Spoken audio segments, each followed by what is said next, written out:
Hello दोस्तों, नमस्कार, स्वागत है एक बार फिर से आप सभी का अपने प्रिय चैनल पर। दोस्तों आपको बताते हैं जो अभी की सबसे बड़ी खबर आ रही है, जहां सूडान में फंसे भारतीयों को सऊदी अरब ने सुरक्षित निकाला। ईद पर दे दिया भारत को बहुत बड़ा तोहफा। बहुत बड़ी खबर, आपको पूरी विस्तार से जानकारी देंगे और साथ ही साथ आपको बताएंगे जहां लद्दाख एयरपोर्ट के बोर्ड को देखकर पाकिस्तानी प्रोफेसर का छलका दर्द कह रहा है काश ऐसा पाकिस्तान में होता। और साथ ही बताएंगे कश्मीर पर बाजवा को भारत से करना पड़ा संघर्ष विराम, ना टैंक ना डीजल, इसलिए घुटनों के बल पर आया पाकिस्तान। सारी जानकारी बताएंगे दोस्तों, इसलिए बनेगा वीडियो के अंत तक। और अभी खबरों में आगे बढ़ने से पहले हमेशा की तरह अपने भारतीय सेनाओं का जमकर समर्थन करते और मानते कि अपना भारत महान है, तो इस वीडियो को भी कर दीजिए लाइक, चैनल को कर दीजिए सब्सक्राइब, बेल आइकन दबाइए, साथ ही कमेंट बॉक्स में लिख दीजिएगा जय हिंद। जी हाँ, तो चलते हैं पहली और सबसे बड़ी खबर की तरफ, जहां सऊदी अरब का ईद पर भारत को बहुत बड़ा तोहफा। सूडान में फंसे भारतीयों को निकाला बाहर। बता दें, सूडान में फंसे भारतीय नागरिकों की मदद के लिए सऊदी अरबिया आगे आया है। सऊदी ने अपने नागरिकों और राजनयिकों के साथ भारत समेत अन्य देशों के फंसे 150 से ज्यादा लोगों को निकाला। सूडानी सेना ने शनिवार को कहा कि देश के मुख्य हवाई अड्डे सहित राजधानी खार्तूम में संघर्ष जारी रहने के बीच वो अमेरिका, ब्रिटेन, चीन और फ्रांस के राजनयिकों को सैन्य विमानों के जरिए सूडान से बाहर निकालने के प्रयासों का समन्वय कर रहा है। उल्लेखनीय है कि इस अफ्रीकी देश में खूनी संघर्ष दूसरे हफ्ते भी जारी है। सूडानी थल सेना ने कहा कि उसके प्रमुख जनरल अब्दुल फतेह बुरहान ने विभिन्न देशों के नेताओं से बात की, जिन्होंने अपने नागरिकों एवं राजनयिकों की सुरक्षित निकासी का अनुरोध किया। देश के ज्यादातर हवाई अड्डे रण क्षेत्र में तब्दील हो गए और राजधानी खार्तूम के बाहर गतिविधियां खतरनाक साबित हुई है। सेना ने कहा कि बुरहान विभिन्न देशों के लिए इस तरह की सुरक्षित निकासी में आवश्यक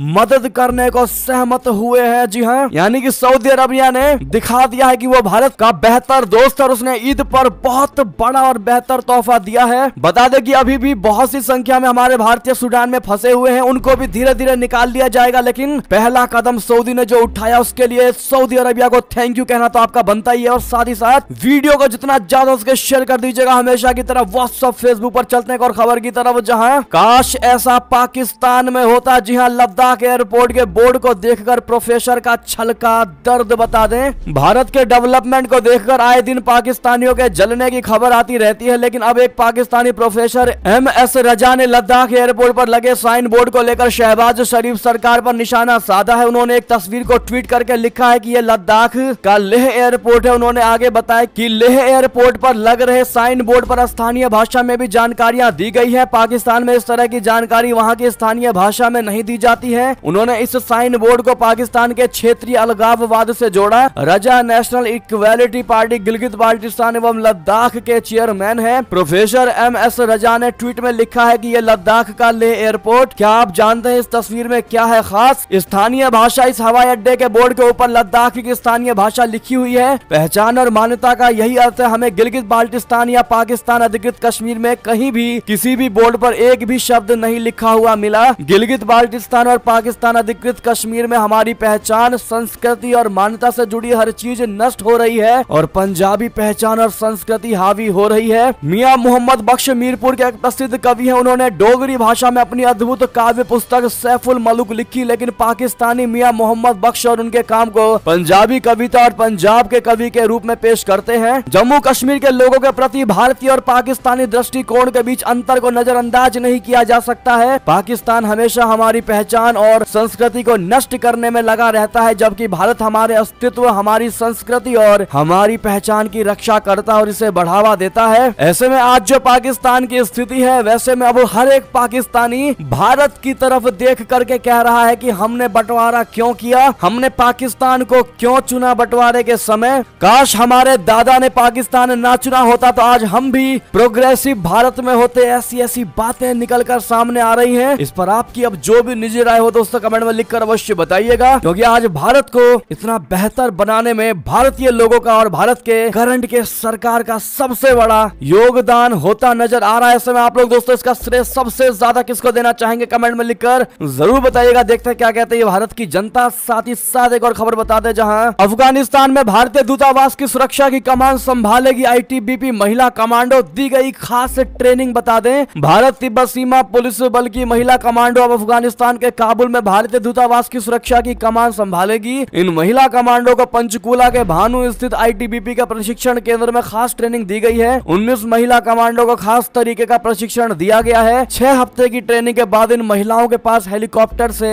स्लिदरिंग, तैराकी, हथियार चलाने की निपुणता है। जी हाँ, आईटीबीपी का महानिरीक्षक ईश्वर सिंह दुल्हन ने बताया कि अफगानिस्तान में भारतीय दूतावास की सुरक्षा आईटीबीपी करती है। तालिबानी आतंकवादियों ने कई बार भारतीय दूतावास पर हमले किए, लेकिन आईटीबीपी के कमांडो ने इन आतंकवादियों को अपने मंसूबों में कामयाब नहीं होने दिया। साथ ही साथ एक और खबर आपको बता दें, जहां पाकिस्तान की सरकारी कंपनियां एशिया में सबसे खराब। विश्व बैंक की रिपोर्ट ने दिखाया एक बार फिर से पाकिस्तान और पूरे वर्ल्ड को सबूत। बता दे पाकिस्तान की सरकारी स्वामित्व वाली कंपनियां दक्षिण एशिया में सबसे खराब हालात में है। ये कंपनियां कमाई से ज्यादा नुकसान कर रही हैं। विश्व बैंक की ये रिपोर्ट में बताया गया है कि इनका संयुक्त घाटा संपत्ति की तुलना में तेजी से बढ़ रहा है। इसके कारण पाकिस्तान पर कर्ज का बोझ बढ़ता जा रहा है और संप्रभुता को लेकर भी जोखिम पैदा हो रहा है। रिपोर्ट में बताया गया है कि सालाना एक साथ ये कंपनियां पाकिस्तान के 458 अरब रुपए के सार्वजनिक धन को डुबो रही है। इन कंपनियों का संयुक्त ऋण वित्त वर्ष 2021 में जीडीपी का लगभग 10% तक बढ़ गया था। इन पर 2016 में कुल कर्ज जीडीपी का 3.1% या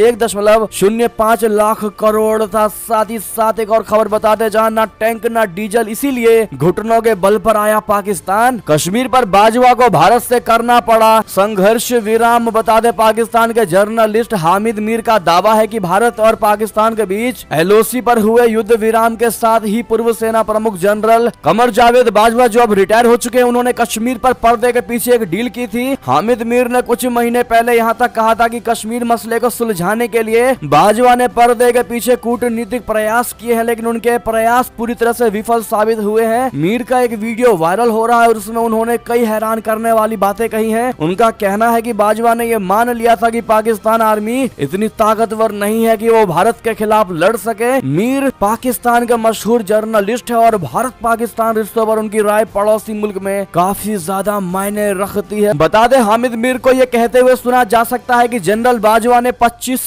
जर्नलिस्ट के सामने ये कहा था कि पाकिस्तानी आर्मी के टैंक्स काम नहीं करते हैं और ना ही सेना के पास इतना पैसा है कि उसमें डीजल तक डलवा सके। उन्होंने जर्नलिस्ट के सामने ये बात मानी थी कि पाकिस्तान की आर्मी लड़ने के योग्य ही नहीं है। हामिद मीर के मुताबिक जनरल बाजवा ने कश्मीर पर एक डील की थी। जिस समय एलओसी पर युद्ध विराम हुआ, उस समय भारत के प्रधानमंत्री नरेंद्र मोदी जी पाकिस्तान का दौरा करने वाले थे। हामिद मीर का दावा है कि मोदी जी अप्रैल 2021 में पाकिस्तान आने वाले थे। बहरहाल इतना सब कुछ जानने के बाद भी दोस्तों भारत ने पाकिस्तान को खत्म करने की कोशिश नहीं की, पाकिस्तान को नेस्त नाबूद करने की कोशिश नहीं की थी। वो भी इसीलिए कि भारत कभी भी आगे से किसी पर वार नहीं करता, चाहे वो दुश्मन ही क्यों ना हो। लेकिन उसके बावजूद भी पाकिस्तान की शहबाज सरकार सुप्रीम कोर्ट में ये दलील दे रही है कि भारत उस पर युद्ध कर सकता है, युद्ध यानी हमला कर सकता है, जबकि ऐसा करना होता तो भारत कब का उसको मिटा चुका होता। बहरहाल हाल ही में पूंछ जिले से जो बड़ी खबर आई थी, जहां पर हमारे भारतीय सेनाओं के ट्रक पर हमला किया था दोस्तों इस आतंकवादियों ने, और जिसमें हमारे 5 जवान शहीद हुए थे। बहरहाल अब इस पर भारत का एक्शन लेना बाकी है, देखते हैं भारत क्या एक्शन लेती है। आप लोग क्या कहते हैं दोस्तों, अपनी राय अवश्य दीजिएगा और वीडियो को शेयर जरूर करिएगा और वीडियो को लाइक करना मत भूलिएगा जिन्होंने अभी तक लाइक नहीं किया है।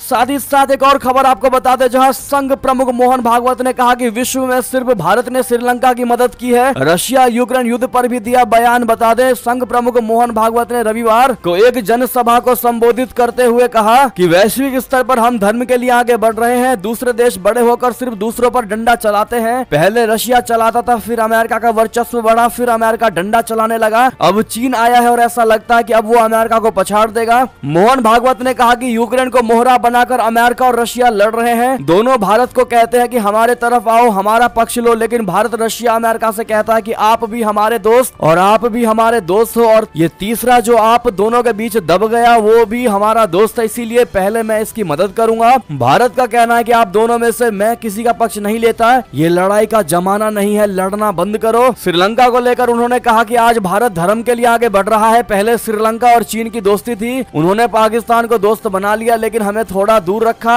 आज जब श्रीलंका पर संकट आया तो किसने मदद की? कौन सामने आया? सिर्फ अकेला भारत ही आया, कोई नहीं आया। आया। ऐसे में मोहन भागवत के इन बयानों को लेकर दोस्तों आपकी जो भी निजी राय हो कमेंट में लिखकर जरूर बताइएगा। साथ ही साथ ये थी अब तक की सारी बड़ी खबरें। आपको हमारी खबर कैसी लगी, आशा करता हूँ बहुत अच्छी लगी होगी। अगर थोड़ी भी अच्छी लगी है तो इस वीडियो को भी अपने भाई बंधुओं में व्हाट्सएप, फेसबुक, ट्विटर के जरिए पूरे भारत में शेयर करना बिल्कुल मत भूलिएगा। और अभी कर दीजिए इस वीडियो को लाइक, चैनल को कर दीजिए सब्सक्राइब, बेल आइकन दबाइए, साथ ही कमेंट बॉक्स में लिख दीजिएगा जय हिंद जय भारत। तो मिलते हैं आप अगली बड़ी खबर में, तब तक अपना ख्याल रखिएगा। आप सभी का बहुत बहुत धन्यवाद। जय हिंद जय भारत।